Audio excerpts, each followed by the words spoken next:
Naglabas na rin po ng official result po ang forensic group na yung blood stain po na nakuha po doon sa recovered CRB na red po ay nagmatch po sa DNA profile po ng magulang po ni Catherine Camilon. Lumabas na ang resulta ng pagsusuri ng PNP Forensic Group sa mga blood stain na nakuha sa inabandonang pulang CRV sa Batangas. Sa naturang sasakyan, sinabi ng mga witness na nakitang isinakay ang isang duguang babae mula sa Nissan Juke noong October 12. Ayon kay PNP Public Information Office Chief Police Colonel Jean Fajardo, nagmatch o tumugma ang mga bahid ng dugo na nakuha sa sasakyan sa DNA profile ng magulang ni Catherine Camilon. Bukod sa blood stain, nauna nang tumugma sa DNA sample ng magulang ni Camilon ang ilang hibla ng buhok na nakuha sa CRV. Hindi lamang po yung hair strands ang nagmatch, pati na rin po yung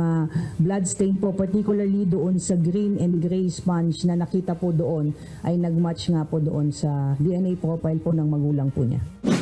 Sa kabila nito, umaasa pa rin ang pambansang pulisya na matatagpuan pa rin buhay ang nawawalang dalaga. Alang-alang sa kanilang pamilya ay nananalangin pa rin po tayo na buhay pa rin po si Miss Catherine Camilon, bagamat na matagal na nga po ito, yung habang tumatagal yung luminipis na rin po yung tsansa na siya ay buhay. Pero sabi ko nga, sa alang-alang na lang po na ayaw nating mawala ng pag-asa po yung mga nagmamahal sa kanya, ay umaasa pa rin po tayo na matatagpuan po natin siyang buhay.